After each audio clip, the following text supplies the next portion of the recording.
ദൈവത്തിന്റെ മഹത്വം. നോമ്പിൻ ദിനങ്ങളിലെ വചനധ്യാനത്തിലേക്ക് പ്രാർത്ഥനാപൂർവം സ്വാഗതം. ഇന്ന് ധ്യാനിക്കുന്നത് ഉൽപ്പത്തി പുസ്തകം 32-ാം അധ്യായം 23-ാം വാക്യം.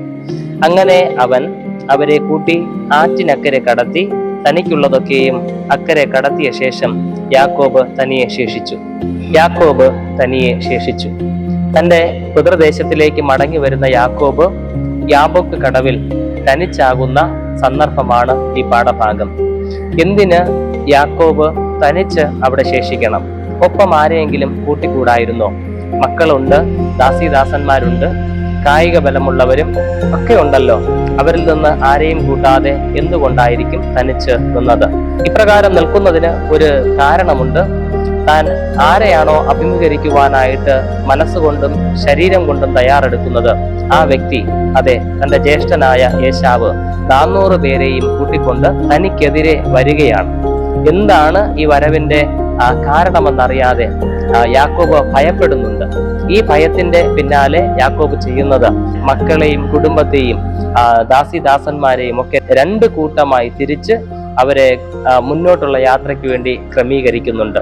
ശേഷം യാബോക്ക് കടവിൽ താൻ തന്നെ ശേഷിക്കുന്നു. സംഭവിക്കുന്നത്, ഒരു പുരുഷൻ വന്ന് ഇദ്ദേഹത്തോട് മല്ല് പിടിക്കുന്നു. 3 കാര്യങ്ങൾ നമുക്ക് ഈ ഭാഗത്ത് നിന്ന് ചിന്തിക്കാം. എന്തിന് നാം തനിച്ചാകണം?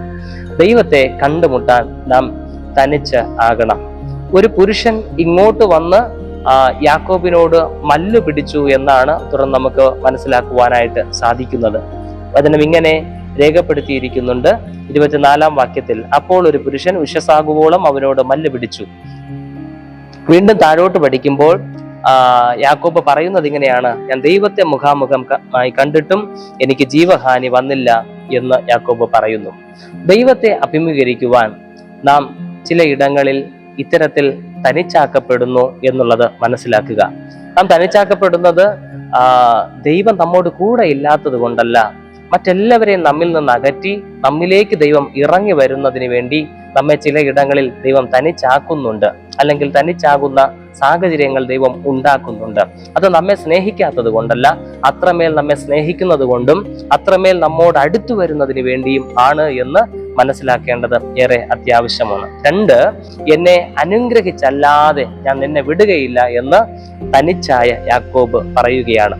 താൻ തനിച്ചായിരുന്നപ്പോൾ തനിക്ക് ഒപ്പം വന്ന് മല്ല് പിടിക്കുന്ന ആ വ്യക്തിയോട് യാക്കോബ് പിന്നെ ആവശ്യപ്പെടുന്നത്, എന്നെ അനുഗ്രഹിച്ചേ പറ്റൂ. തുടവുളുക്കിയിട്ടും സ്വാതന്ത്ര്യത്തോടെ മല്ല് പിടിക്കുവാനായിട്ട് കഴിയാതെ വന്നിട്ടും പിടിവിടാതെ ഇങ്ങനെ വാഞ്ചയോടെ, വല്ലാത്തൊരാഗ്രഹത്തോടെ, ഒരൊറ്റ ആഗ്രഹം, എന്നെ അനുഗ്രഹിച്ചല്ലാതെ ഞാൻ വിടുകയില്ല എന്ന് പിടിവാശിയോടെ ആ പുരുഷനോട് മല്ല് പിടിച്ചു കൊണ്ട് നിൽക്കുന്ന യാക്കോബ് ആവശ്യപ്പെടുകയാണ്. ദൂതൻ കടന്നു പോകുവാനായിട്ട് ആഗ്രഹിക്കുന്നു. ഉഷസാകും, എന്നെ വിടുക എന്നൊക്കെ പറഞ്ഞിട്ടും അദ്ദേഹത്തിന്റെ പ്രതികരണം ഇതാണ്: എന്നെ അനുഗ്രഹിച്ചിട്ടേ ഞാൻ വിടത്തുള്ളൂ. പ്രിയമുള്ളവരെ, അനുഗ്രഹം ലഭ്യമാകുവാൻ ചിലയിടങ്ങളിൽ നാം ഇങ്ങനെ ഈ ലോകപരമായി തനിച്ചാക്കപ്പെടുകയും ദൈവവുമായുള്ള ബന്ധത്തിൽ ഒരുമിച്ച് വരികയും ചെയ്യേണ്ടിയിരിക്കുന്നു എന്ന് ഈ ഭാഗം വ്യക്തമാക്കുന്നു. 3, എന്തുകൊണ്ട് തനിച്ചാക്കപ്പെട്ടു? യാക്കോബ് എന്നല്ല, ഇസ്രായേൽ എന്ന് വിളിക്കപ്പെടുവാൻ തനിച്ചാക്കപ്പെട്ടേ മതിയാവൂ. യാക്കോബ് സൂത്രശാലിയാണ്, ഉപായിയാണ്, കുതികാൽ പിടിച്ചവനാണ്. എന്നാൽ ഇസ്രായേൽ ദൈവം ഭരിക്കുന്നവൻ, അല്ലെങ്കിൽ ദൈവത്തോടും മനുഷ്യരോടും മല്ല് പിടിച്ച് ജയിച്ചവൻ എന്നൊക്കെയാണ് അർത്ഥം. പ്രിയമുള്ളവരെ, പഴയത് മാറി പുതുക്കപ്പെടുവാൻ ചിലയിടങ്ങളിൽ നാം തനിച്ചായേ മതിയാവൂ. ഇവിടെ പാപത്തെയും ലോകത്തെയും ജയിച്ച് ദൈവം നൽകുന്ന പുതിയ പേര് നാം സ്വീകരിക്കുവാൻ ഇത്തരത്തിൽ തനിച്ചാക്കപ്പെടണം. പുതിയ പേര് നേടിയെടുക്കുവാൻ നാം ഇത്തരത്തിൽ തനിച്ചാക്കപ്പെടണം. വെളിപാട് പുസ്തകത്തിൽ 2-ാം അധ്യായം 17-ാം വാക്യത്തിൽ ഇപ്രകാരം പറയുന്നു: ജയിക്കുന്നവന് ഞാൻ മറഞ്ഞിരിക്കുന്ന മന്ന കൊടുക്കും, ഞാൻ അവന് വെള്ളക്കല്ലും ലഭിക്കുന്നവനല്ലാതെ ആരും അറിയാത്തതും ആ കല്ലിന്മേൽ എഴുതിയിരിക്കുന്നതുമായ പുതിയ പേരും കൊടുക്കും. ജയിക്കുന്നവനാണ് പുതിയ പേര്. ഇവിടെ യാക്കോബ് മല്ല് പിടിച്ച് ജയിച്ചു. അതായത് അവന്റെ പഴയ സ്വഭാവത്തെ മാറ്റി ഒരു പുതിയൊരു രീതിയിലേക്ക്, പുതിയൊരു തലത്തിലേക്ക് യാക്കോബ് പണിയപ്പെടുകയാണ്. ആ മൽപ്പിടുത്തമാണ് അവിടെ നടക്കുന്നത്. ദൈവവുമായുള്ള ബന്ധത്തിൽ പ്രാർത്ഥനയെ ജാഗരിച്ചുകൊണ്ട് ദൈവത്തോട് മല്ല് പിടിക്കുമ്പോൾ അവന്റെ പഴയത് മാറി അവൻ ജയിച്ച് പുതിയ പേരിന് അവകാശിയായിട്ട് തീരുന്നു. അവൻ മല്ലുപിടിച്ച കടവിന്റെ പേര് യാബോക്ക് എന്നാണ്. എന്റെ അർത്ഥം ഒഴുക്കിക്കളയുക, ശൂന്യമാക്കുക എന്നൊക്കെയാണ്. അതിനുശേഷം ആ ഇടത്തെ യാക്കോബ് വിളിക്കുന്ന ഒരു പേരുണ്ട്, പെനിയേൽ, ദൈവത്തിന്റെ മുഖം, അല്ലെങ്കിൽ ദൈവത്തെ മുഖാമുഖമായി കണ്ട ഇടം എന്നൊക്കെ അതിനർത്ഥം കണ്ടെത്താം. അതായത് ആ രാത്രിയിൽ യാബോക്ക് എന്ന ഇടത്ത് അവൻ തനിച്ചാകുമ്പോൾ അവന്റെ പഴയതൊക്കെയും ശൂന്യമാക്കി ഒഴുക്കിക്കളഞ്ഞിട്ട് പുതിയതൊന്ന് സ്വീകരിക്കുന്നു, ദൈവത്തിന്റെ മുഖം. പ്രിയമുള്ളവരെ, മടങ്ങി വരവിൽ ഈ ഒരു അനുഭവം നമുക്കും അനിവാര്യമാണ്. ദൈവം നൽകുന്ന പുതിയ പേര് അത് ജയിക്കുന്നവരാണ് ലഭിക്കുന്നത്.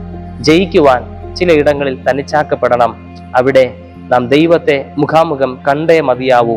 ആ ആഗ്രഹത്തോടും വാഞ്ചയോടും മല്ല് പിടിക്കേണ്ടിയിരിക്കുന്നു.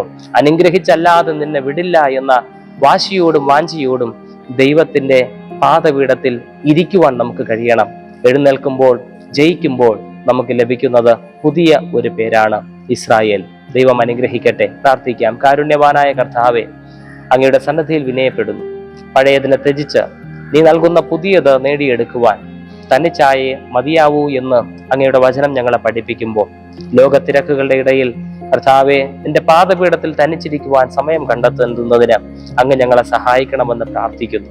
അവിടുത്തെ കൃപ ഞങ്ങളിൽ ചൊരിയുകയും ദൈവമേ, ഞങ്ങളുടെ പഴയതിനെ ഉപേക്ഷിച്ച് അങ്ങ് നൽകുന്ന പുതിയ പേര്, ജയിക്കുന്നവന് നൽകുന്ന പേര് സ്വീകരിപ്പാൻ തക്കവണ്ണം പ്രാപ്തരാക്കുകയും ചെയ്യണമേ. ആമേൻ.